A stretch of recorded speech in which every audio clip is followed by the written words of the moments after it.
Syam sir is an advocate who's practicing mainly in Admiralty side of the High Court of Kerala.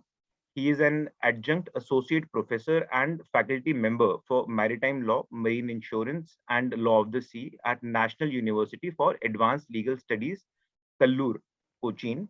He is also visiting faculty for Maritime Law at School of Legal Studies, Cochin University.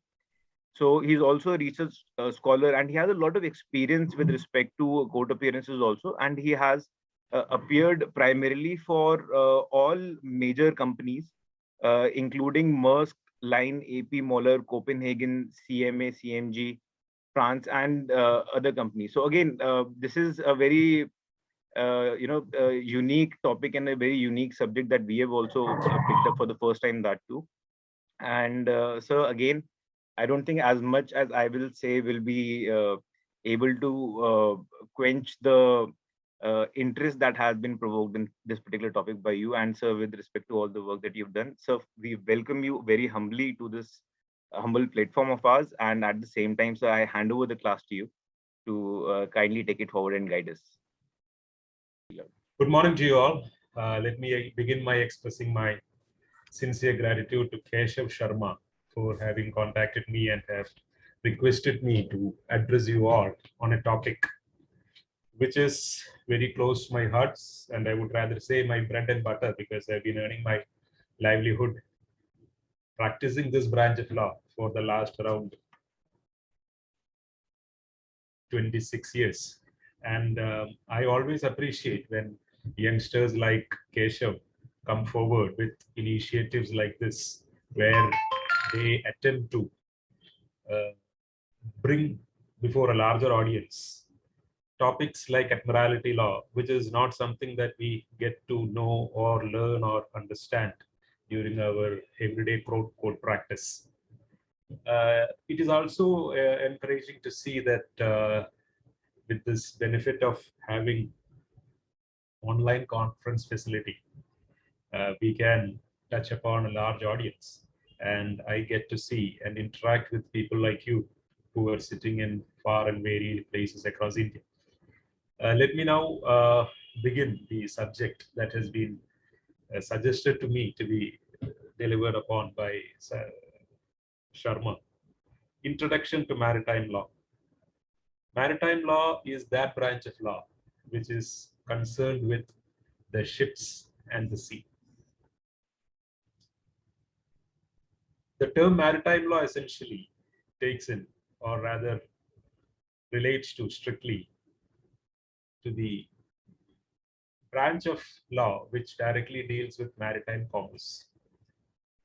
I am beginning a slideshow, and I hope you can see the slides that I am displaying here. Well, maritime law has different facets. It is a generic term. It takes in lots of different kinds of norms of law, which can be classified into public law and private law based on their essential qualities and whom it affects and who administers it. There are certain synonyms which are usually said also convey the same idea as maritime law. I'm not so sure as to whether they can be termed as synonyms as such, and that explains that question mark there.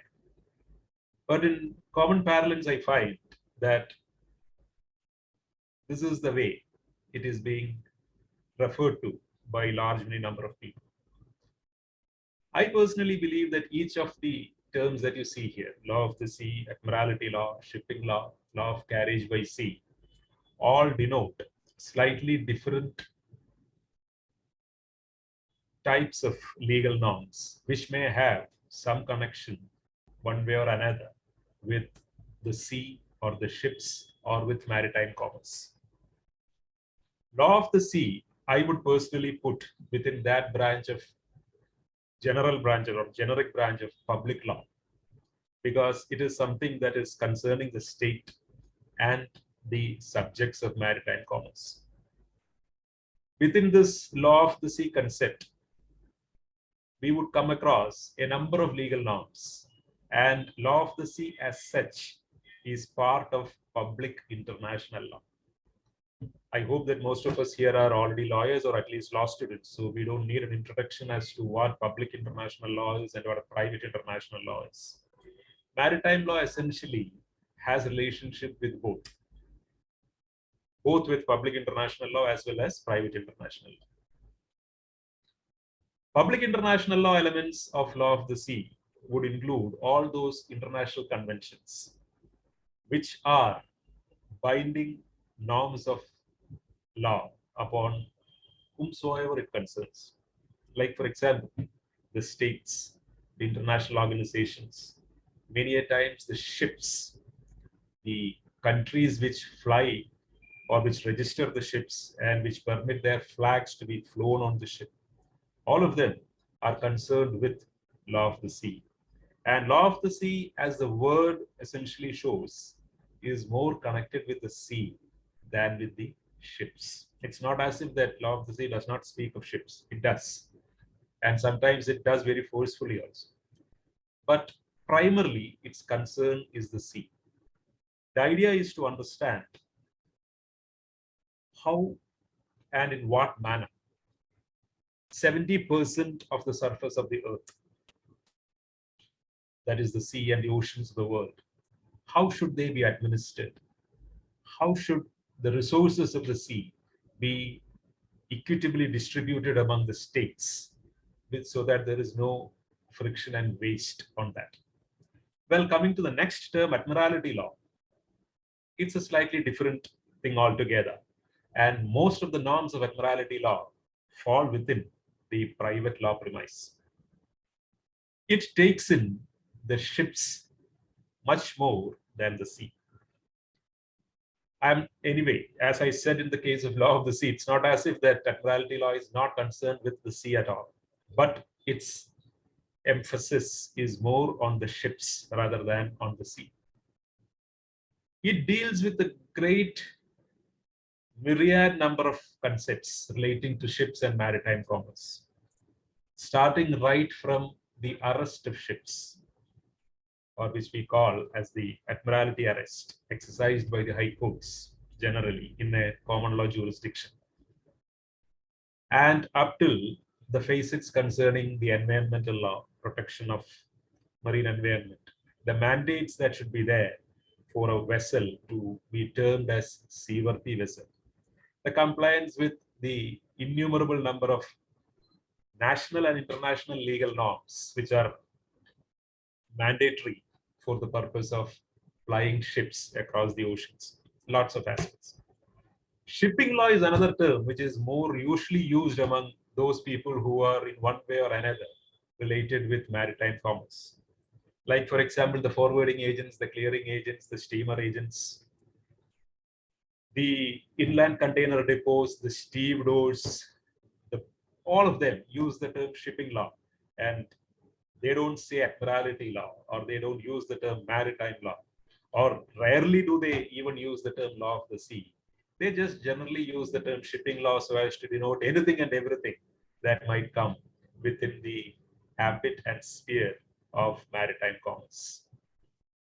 Well, it takes in lots of concepts, like, for example, the concept of general average. I'm just giving you some random examples, like law of pilotage, the requirements and the norms regarding demurrage, the calculation of lay time, how the charter parties, the bills of ladings, and all those myriad types of contracts relating to carriage of goods by sea are laid out, and how they are complied with, the procedures and practices with respect to that. So it's a very, very vibrant, very, very multifarious and a very big branch of legal norms concerning the ships. Coming down further, right, to a minimal focus is the term law of carriage by sea.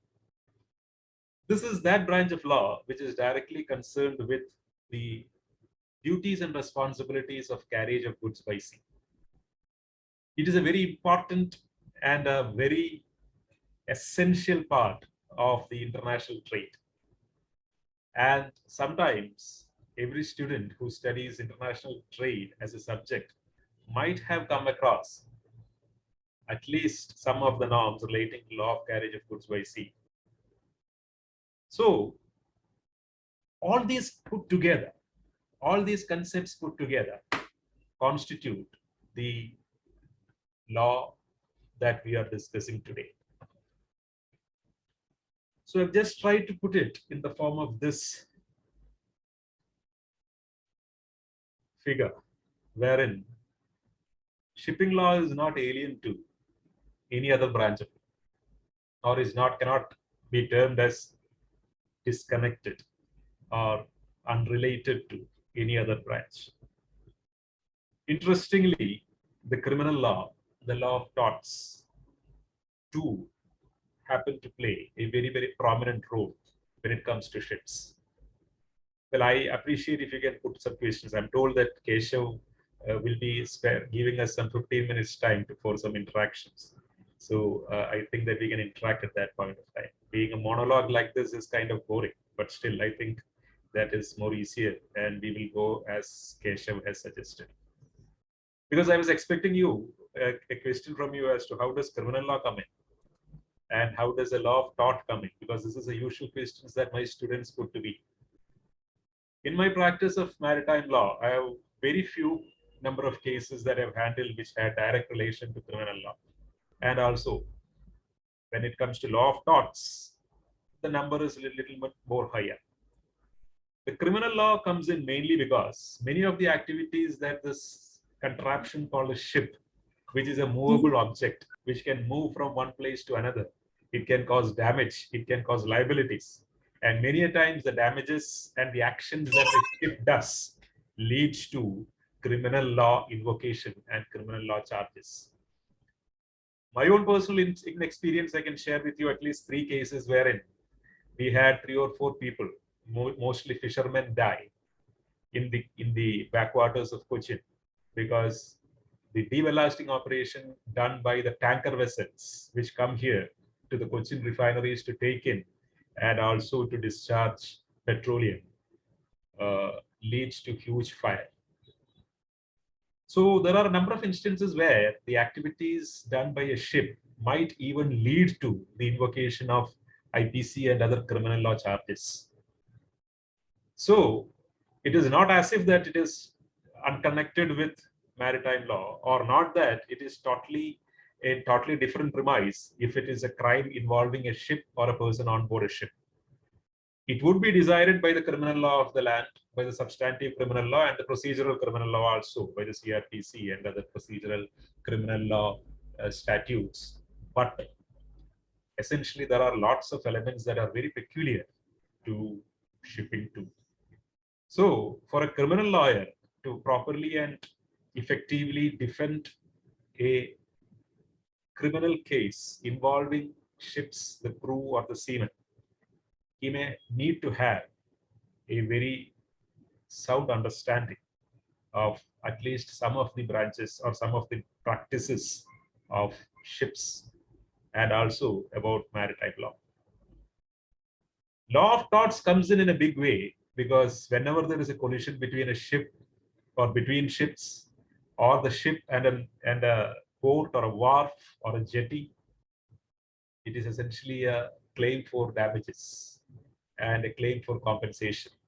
And a number of elements of tort, starting right from the principles as we have learned in Rylance versus Fletcher,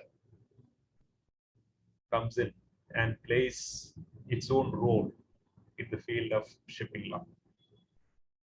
Well, I've already explained to you the public international law, private international law, the environmental law aspects of it. Arbitration nowadays has come in a big way because maritime arbitration is a special branch of arbitration that has now developed. It's a very niche area.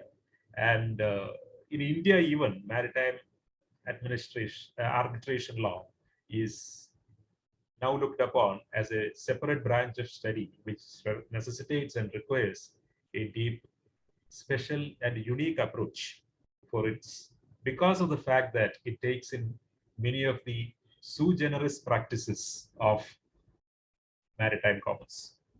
Insurance law and shipping law, or at least maritime law, has been connected since time immemorial.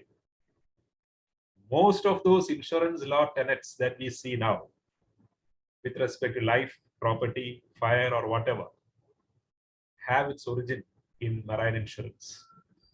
Marine insurance is that branch of law. And of course, most of these branches of law which I have mentioned would have their own peculiar statutes also when it comes to maritime law. For example, we have the Marine Insurance Act 1963, which is similar to in some ways and also substantially unique when it is compared with other statutes regarding insurance.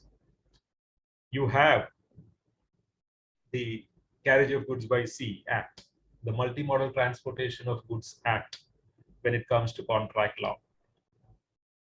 You have that catena of cases, also those statutes, all of them pertaining to marine pollution, the bunker conventions, the civil liability for oil pollution conventions, the ballast water discharge convention. So this slide succinctly puts to you the interrelationship between maritime law and other branches of law.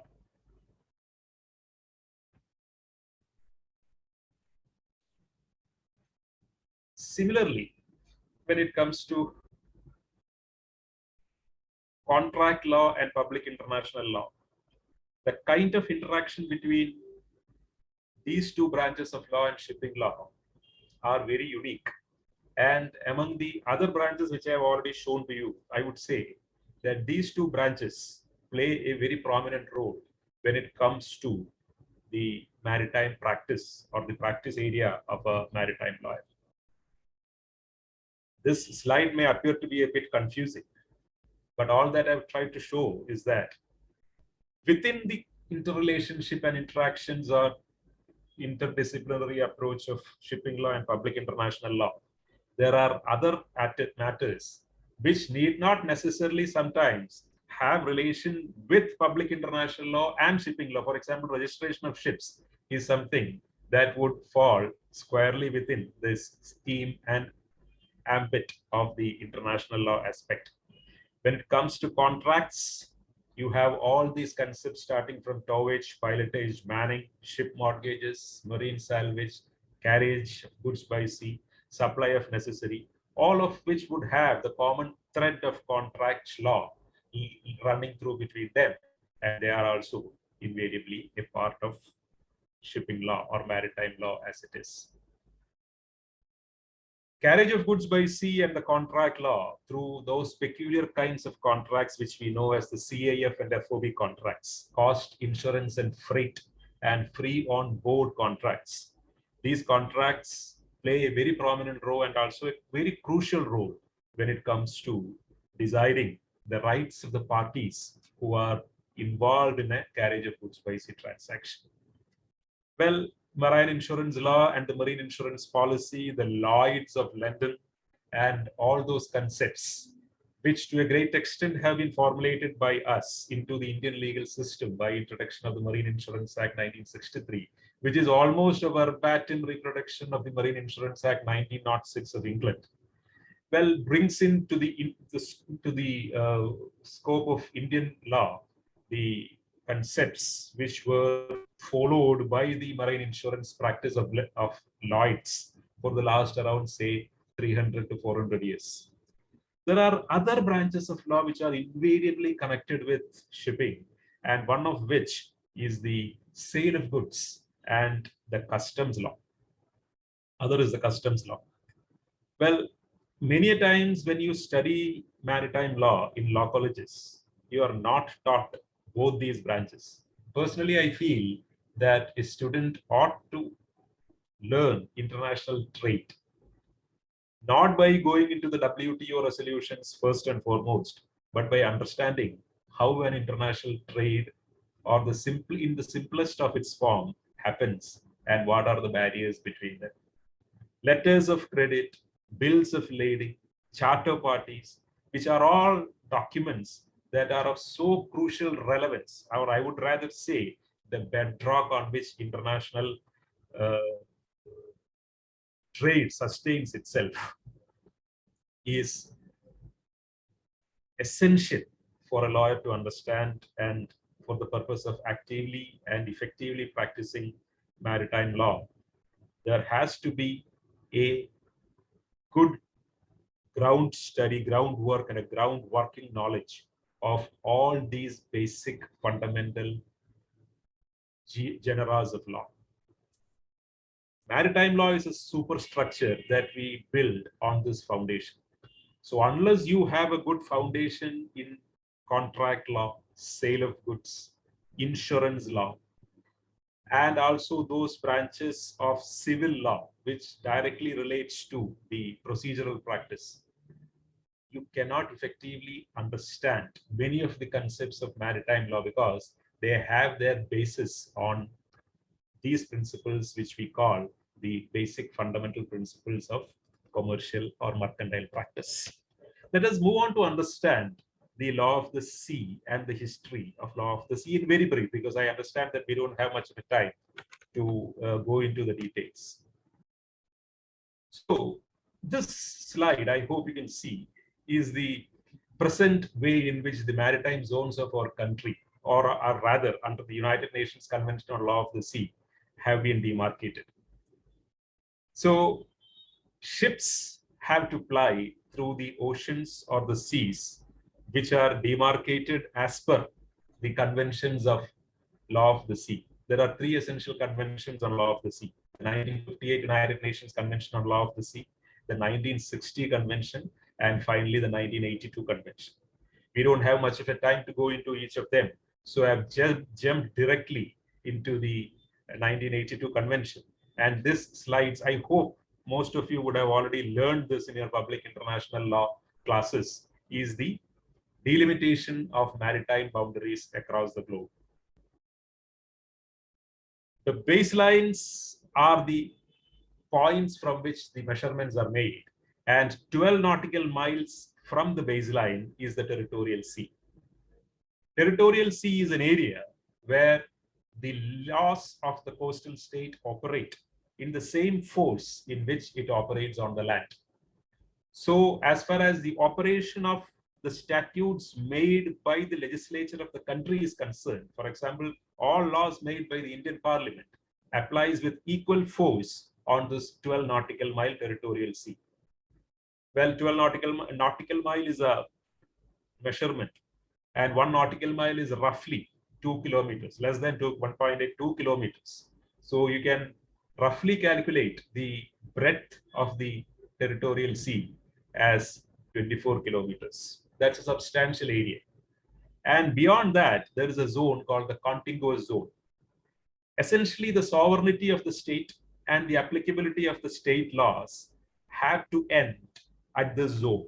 That is, after the 12 nautical mile territorial sea is measured out, the rest of the area is not an area that falls within the sovereign right of the state, of the coastal state. But I have to say that with some caution, because there are some concepts like the contiguous zone and the exclusive economic zone, which give some kind of jurisdictional powers, which is different from sovereignty.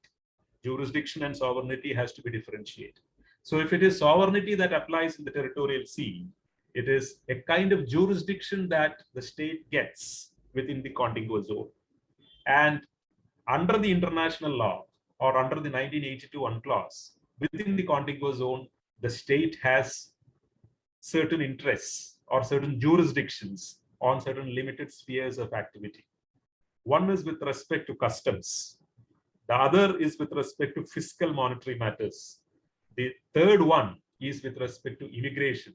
And the fourth one is regarding sanitation. So as far as the coastal state is concerned, within the contiguous zone, all its local laws are not, strictly speaking, applicable under the international law. But interestingly, the Indian law differs, and Indian Act, or the Indian statute, which is the Maritime Zones Act 1976, which is a statute enacted by the Parliament, Well, it's not known as the Maritime Zones Act. It's an abbreviation which we usually use in the class for the sake of convenience. It is known as the Territorial Waters, Contiguous Zone, Exclusive Economic Zone, and other Maritime Zones Act. Well, that act says, in addition to these four interests which I mentioned in the contiguous zone, that is the immigration, sanitation, the customs, and fiscal, there is one more additional interest, that is security. This insistence by the Indian law that India has a security interest within the contiguous zone actually militates against the mandates of the UNCLOS. And this contradiction, or I would rather say this anomaly in the Indian law, which is justified from the point of view of the Indian state, I wouldn't deny that, was one of those reasons which we had great issues or which legal hurdles to surmount in the case of Enrica Lexi, the Italian Marines shooting and killing 2 Indian fishermen.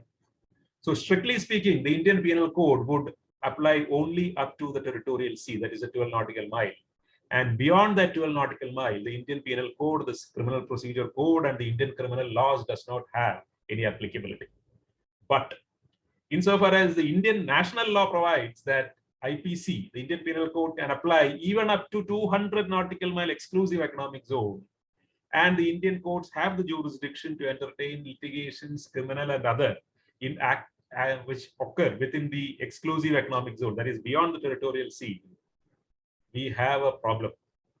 Well, within the Indian Supreme Court has, in the decision of Republic of Italy versus Union of India, very specifically held that India has the jurisdiction. But point is that if we are called upon to test this on the touchstone of international law, we might have some of a problem. Anyway, that is with respect to contiguous zone and the variations between the international law and the Indian law on the point. Then comes the exclusive economic zone. Exclusive economic zone is that area, the resources of which is the sovereign right of the coastal state to extract, exploit, and conserve. So this would mean that the state has interests on the resources of that area alone, which means that the water column is open and free for navigation. So then after the exclusive economic zone comes the high seas. High sea is the res nullis, or no one's land, or nowadays after the 82 convention we call it as the res communis, community property, everybody's land, where everyone has a right and everyone has a duty to honor the stipulations as have been created for activities held within that area.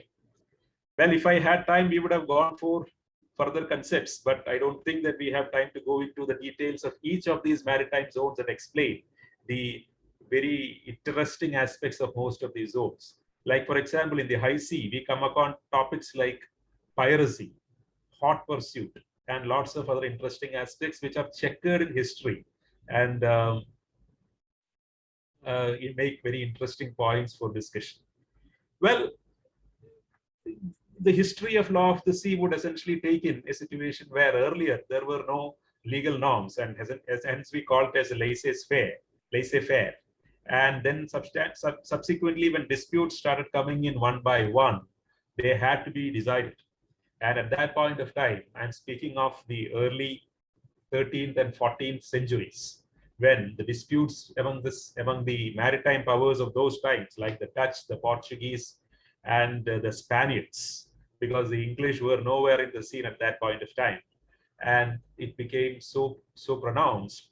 The papal bull was issued, whereby the seas of the world, or the oceans of the world, were distributed among those maritime powers, and it fell within the powers of, or the Arabian Sea, or rather the Indian Ocean, rather, was allotted to the Portuguese, and that explains the reason as to why in 1498 Vasco da Gama came to Kapad in Kerala, and it started off a great history.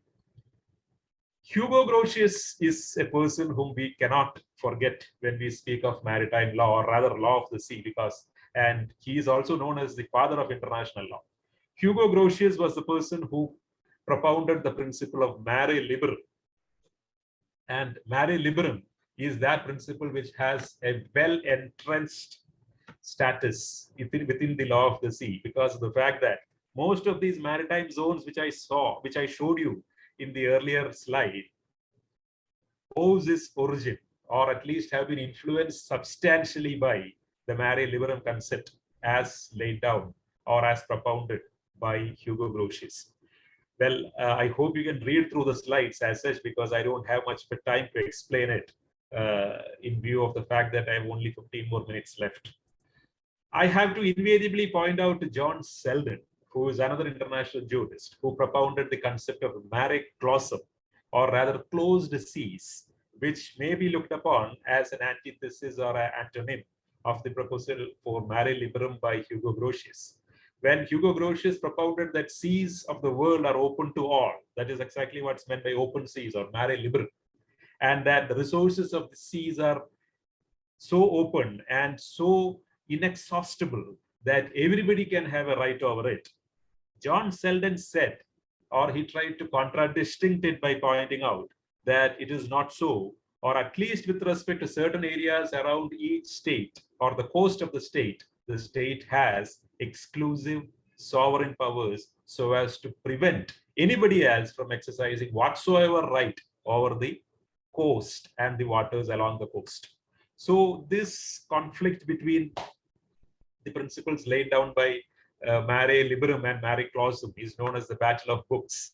And up till 1958, we had lots of concepts like the cannon shot rule, because how do you define or how do you measure out the territorial sea of a state? It was measured out from the point of view of security, because cannons were there, cannons were fixed on board the ships, and the maximum trajectory of a cannonball at that point of time was 3 miles. So it was felt that it would be sufficient if a coastal state has a 3-mile limit, because if within that 3-mile limit, even if a ship comes beyond that limit or an enemy vessel comes beyond that limit, the cannons won't be able to reach the shore, or maybe from this side or from the shore to the ships as such. So this concepts like cannon shot rule, or this rule which was propounded by Cornelius van Binkersheek, just like Hugo Grotius and John Selden. Binkersheek, I don't have a photo of or a picture of Binkersheek to share with you. Binkersheek is also a very phenomenal character and a very influential character, I would say, in law of the sea and in propounding one of the earliest concepts of law of the sea. So up till 1958, all these principles and the norms and the bilateral contracts and agreements between the parties prevailed over the seas of the world. And in the first attempt to codify the international law of the sea was made in 1958, and it evolved the conventions that I have enumerated therein. These conventions related to territorial sea and contiguous zone, convention on the high seas, convention on conservation of fishing and living resources, and then comes the convention on continental shelf. In the earlier slide, I had not pointed out to you the continental shelf part, which is a very important part now, because continental shelf, which exists along the coastline of the coastal state, contains substantial living and non-living resources. Non-living resources in the form of polymetallic nodules and also petroleum and gas reserves. So it has become a big bone of contention. If there is a third world war, well, let there not be a third world war, but if at all one happens, it is being said that it might be with respect to the resources not on the land, but the resources within the continental shelf. Well, we have very good examples like India and Bangladesh, and as well as Bangladesh and Myanmar, settling the disputes with respect to maritime boundary demarcation, and also the maritime boundary demarcation issues comes because each state is concerned with the petroleum and gas reserves that exist along its coast. So we can fervently hope that a third world will not be there, because we have the very salutary practices followed by India and Bangladesh and Myanmar in resolving their disputes by invoking the adjudicatory mechanism of the International Tribunal for Law of the Sea and the Permanent Court of Arbitration. I would request each and every one of you to look through the net and fish out the award of the PCA of the dispute between India and Bangladesh, and also the judgment rendered by the International Tribunal for Law of the Sea on the dispute between Myanmar and Bangladesh regarding maritime boundary demarcation. So territorial sea claims have been varying. And after the 1958 convention, we had the 1960 convention. The 1960 convention was a failure, and the attempt to demarcate this 12 nautical mile territorial sea was not fruitful. Then comes the third UNCLOS, which is the final document.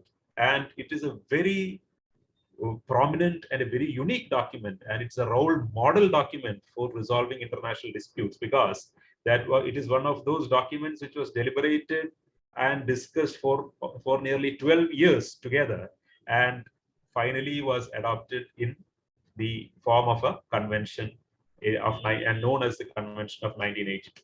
This is how, I hope you can see the slide, and this is how the maritime boundaries stand after the UNCLOS 1982, and we don't have much time to discuss on that. So I leave the law of the sea there, and I move on to Admiralty Law as we know it, because Admiralty Law is that branch which directly relates to the ships. We have seen that branch of law of the sea which relates to the sea. Now let us move on to the ships. Well, Admiralty Law, you have heard the term admiral. Admiral is something that we closely associate with the Navy. Well, Admiralty Law as such, discharged by the high courts in India, have nothing to do with the Navy as such. But it has its history in the powers exercised by the admirals, who had not only the powers so as to adjudicate on matters having essential criminal overtones, but also on civil disputes during early times. It is primarily concerned with the ships and the seas, and it applies to the acts, events, and things within the seas, and those on the land also. Essentially, that is a very important difference. Actually, people believe that maritime law applies only on the sea. Needn't necessarily be so. Maritime law and some of the principles relating to maritime law can have its relation and application with respect to matters that happen solely within the land itself. Let me give you a simple example. Think of a situation where a person enters into a contract for the supply of 100 tons of cotton from India, which is to be transported from Bombay by ship to New York. The cargo is transported to the Bombay dock. The ship has been chartered. The contract for the sale of goods between the merchant in Bombay and the buyer in the New York has already been inked.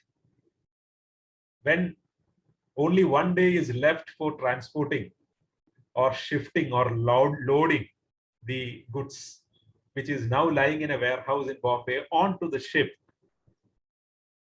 there is a lightning and the cargo is lost. How should or what law should be applicable? Should those principles of carriage of goods by sea, would they have any relevance vis-a-vis or in the inter-se dispute between the buyer and the seller? And an incident like this would not end by or would not confine itself to a dispute between the buyer and the seller. There would be a number of back-to-back contracts which have been entered into. For example, the contract with the ship owner, because the ship is there. The ship is ready to take the goods. There is nothing to board the ship or load onto the ship because it has been lost the night before. And the ship has to be paid all those charges it had to incur so as to come in. It was chartered out for a period of time, and now there's nothing as such, and the objective of the charter has frustrated. So because of the frustration, do you mean to say that the contract falls where it is? Or is the ship owner entitled to some kind of a compensation, or at least to keep that part of the advance that he has received? While considering all these disputes, would maritime law have any relevance, or should it be decided by the law of the land? I would say, in the sense, the law that is exclusively applicable to disputes happening on the land. Well, Admiralty jurisdiction is extraterritorial in operation, and when it comes to the arrest of ships, arresting of a ship is something that is very peculiar, and it is something that is very unique and a sui generis kind of practice. We have heard of arresting individuals, but we have never come across situations where a non-living thing is arrested as such. But ships are arrested. Ships are arrested for many reasons, because the ship is presumed to have an independent personality of its own, just like a company would have. Company can sue and can be sued upon. Similarly, a ship can sue and it can be sued upon also. And when a ship is to be detained for an amount that is owed to the claimant by the owner of the vessel, then the ship, once it undergoes such kind of detention through a court of law, is known as the arrest of the ship, or it is termed that the ship has been arrested. So Admiralty jurisdiction is a unique sui generis jurisdiction, which is exercisable only by the high courts of the land and not by other courts. You will not come across a situation where a municipal court or a sub court or a civil court or a district court or city civil court will arrest a ship. They don't have the jurisdiction. The jurisdiction to arrest a ship is vested in the high courts. And as far as India is concerned, we have inherited this practice from the British. It has a checkered history, and if I had time, we could have explained it, but we have to confine ourselves to these 2 or 3 slides, which would show the brief history succinctly of Admiralty jurisdiction in India, which takes us to the MV Elizabeth case, which is a very important case, AER 1993, Supreme Court 1014. I have not added it in the slide, but you can write it down. AER 1993, Supreme Court 1014 is a judgment which is a watershed moment as far as maritime law in India is concerned. It was rendered by the Honorable Supreme Court, and it is the Magna Carta as far as the maritime lawyers here in India is concerned, because it touches upon almost all the aspects of maritime law as would be necessary. But I would say that the relevance of this judgment has now been substantially reduced by virtue of the enactment of this legislation, which is the Admiralty Jurisdiction and Settlement of Maritime Claims Act 2017, which is a new statute which is now in force. And at present, recently, I hope you might have come across, those who are interested in this subject might have come across the very important judgment by Justice K.R. Shriram of Bombay High Court, who has examined in detail and given a very good judgment regarding the interplay between the bankruptcy code and the Admiralty jurisdiction. So Admiralty jurisdiction in India has come a long way from the English Acts of 1860 to the 2017 Act of Indian Parliament. And Admiralty jurisdiction, as laid down in that statute, have just picked and chosen one statutory provision of that act. And I would request you all to read through this, because this provision, I want you to take this bare act and read through this bare act. It's a very small statute, not much difficult to read through. And if at all you have any doubts on it, you can come back to me through Keshav. And Admiralty jurisdiction as laid down therein. And this clause, subclause 1, is of great relevance, because it says, these are the enumerated matters on which an arrest of a vessel can happen. And it starts from A to O.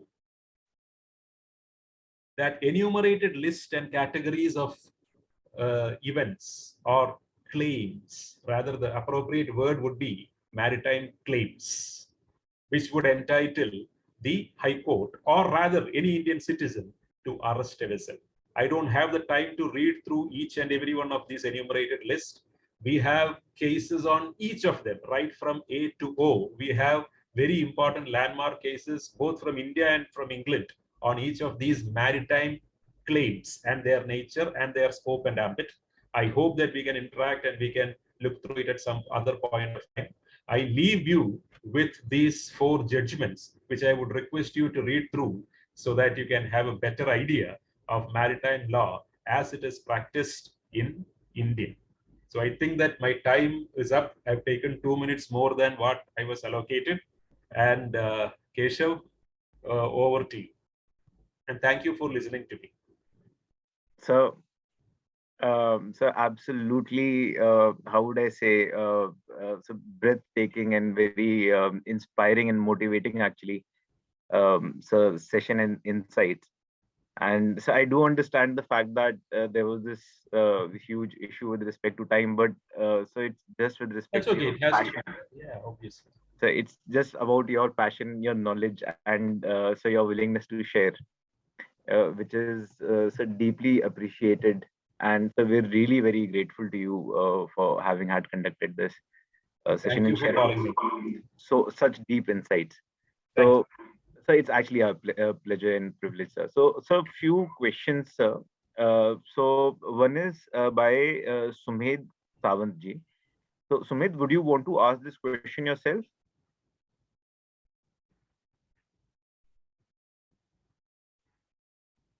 Can you explain the Good morning, concept sir. of maritime liens? That the word is LIENS, liens, as a privileged claim. Of course, maritime lien is a very important area, and thank you, and I should thank you for putting this forth, because any discussion on maritime law without discussing maritime liens is incomplete. Well, maritime lien is unique and peculiar in the sense that, unlike any other liens, maritime liens need not be possessory in nature. We have in our law schools studied about tailor's lien. We have heard of English liens. A tailor's lien is a lien which is exercised by a tailor to whom you approach and give him a piece of cloth, requesting him to make a shirt. He makes a shirt, and subsequently, when he comes to collect it, you tell him that I shall pay later. The charges that are due to the tailor is not given to him at the time of collecting the shirt, which has been made out of the cloth. Well, at that point of time, the tailor can exercise a lien, L-I-E-N. Some people pronounce it as a lien or lien. Both are correct. He would say that I am holding on to your shirt, even though I have no ownership over the shirt. The tailor obviously doesn't have any ownership over the shirt. He has only worked on the piece of cloth and changed it into a shirt which can be worn. Even though he has no right whatsoever, law admits his right to hold on to the shirt, stating that he is exercising a lien, and that lien will be his as long as the shirt is with him. So essentially, a lien as we know it in the ordinary parlance is possessory in nature. If he had already given the shirt and had given a credit time, saying that you can pay me after 5 days, subsequently he cannot exercise the lien because the shirt has already moved out from his possession. So lien, as we know it generally, is possessory in nature. But in maritime law, it is not so. A lien in maritime law need not be possessory. It is a maritime legal fiction that the lien will remain attached onto the hull of the vessel. And even if the maritime property as such changes hands, you know the concept of a bona fide purchaser. A bona fide purchaser is not liable for the hidden encumbrances which are there on the property. He is a bona fide purchaser. He purchases bona fidely, paying the value and the consideration. But in the case of maritime liens, that's why he asks about priorities. I forgot the name of the friend who asked the question. The reference therein regarding the priorities is very relevant. And the claims and the privileged claims, that's what he pointed out. There is a privileged claim in a maritime lien, and I would request you to read through the 2017 Act again, wherein there is an enumerated list of maritime claims, maritime liens, which have privileges. I will give you an example of a privileged claim. The claim of the crew member, a person who has rendered service to the vessel, like the master or the crew, he has some amounts due to him. Likewise, another example of a privileged claim would be the port dues or the dock charges or the amounts which are due towards the necessaries supplied to a vessel. So the answer to the question is yes, maritime liens do have this privileged claim status, and they have such privileged claim status as a statutory backing also in India now, thanks to the 2017 Act. I hope I've answered you.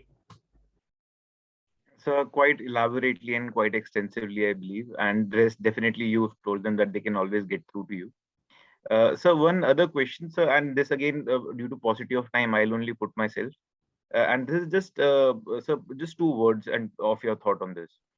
So, sir, how there is a culture internationally of living aboard personal sailing vessels or personal vessels themselves. So, sir, how friendly is India with respect to its legal setup to such people who are willing to, or probably who are traveling or traversing the entire globe? How friendly are Indian policies with respect to all of these things, such as sat navs and satellite phones and whatever things are required? Personally, I live in the city of port city of Cochin, and Cochin is one of those port cities other than Goa, which is very much frequented by these people who travel across the globe on boats or on yachts. We have here in just next to my office, I can see that almost from here, we have a marina where all these people come and stay. Well, the policies in many of my interactions with them, they have told me the policies in India are as bad as or as good as it exists anywhere in this part of the world. They find it very much difficult so as to get through the local apparatus. And I've many times asked them that we here living on the land are taking extra measures so as to protect us from marine terrorism. Indian Parliament is passing laws which provide for maritime coastal security in a big way. And we are beefing up our coastline protection. How is it that you people travel across the globe on this small yacht? Do you have any arms and ammunitions or other protections for yourself? And the interesting reply that he gave me was, we don't require anything else from the local system or from the local governments. I don't have any gun with me. I don't have a machete or any weapon in my boat. I just need a communication equipment, which is effective and functional, for which the coastal state would provide. Beyond that, they are ready to take the risk. These people traversing the sea during the perils and facing all the perils of the sea only expect a good communication system which facilitates them to communicate. Because he used to ask me, what would I do with a gun? Even if I have an AK-47 with me, what am I going to do with it? It doesn't help me at all when I'm out there in the sea, confronted by pirates or by the vicissitudes of nature. So, answer to your question, Sharma, would be that Indian policies are much lagging behind when it comes to facilitating. But I should say that there are some very phenomenal changes, like, for example, infrastructurally, because they have this immigration policy, immigration requirements, they have this customs requirements to be complied with, they have the local security clearance that are to be complied with, and also the communication systems and those things. I'm told that things are slowly getting better, but still we are nowhere near the legal situation or the legal facilities that are provided to similar persons in the Western world. So, once again, sir, that was very Thank you. well answered and very to the point with enough insight for us. Sir, I would also want to introduce you to Mr. Manoj Sharma. Sir is also an advocate. He is president of Madhya Pradesh High Court Jabalpur Bar Association.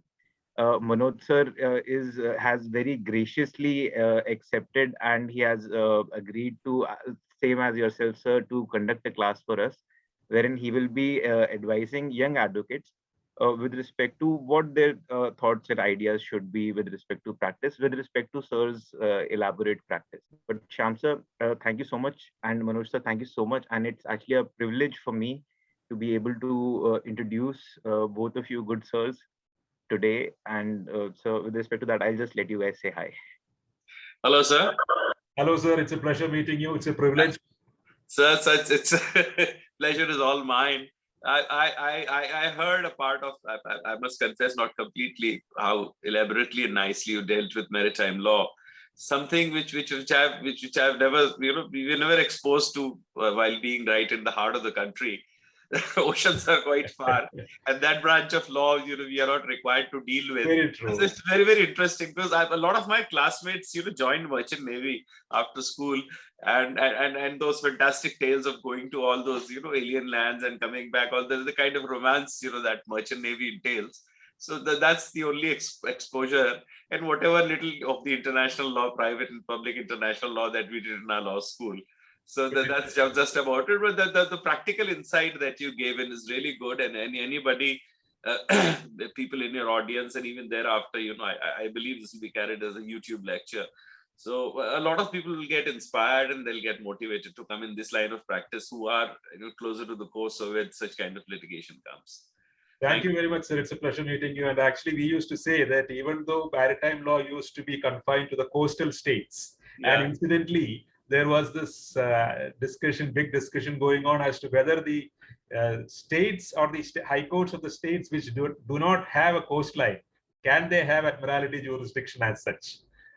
So we used to say that they should be granted admiralty jurisdiction in view of the fact that now the maritime practice and the shipping practice is such that we have this inland container depots. Yes, and Madhya Pradesh has substantial number of inland container depots. So there's no reason as to why courts in the hinterlands like yours should not have admiralty jurisdiction, because many of the claims that would be faced by the local people or the local maritime populace there would require invocation of admiralty jurisdiction. So I look forward to interacting with you, and also if at all maritime jurisdiction comes to your place, we look forward to be there.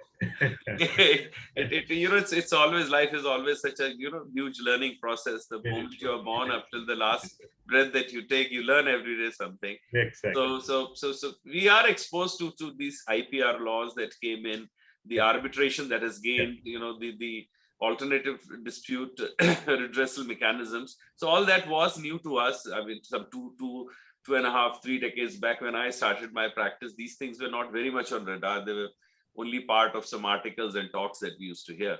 But those things have come up. India is as part of now a global system, a global economy.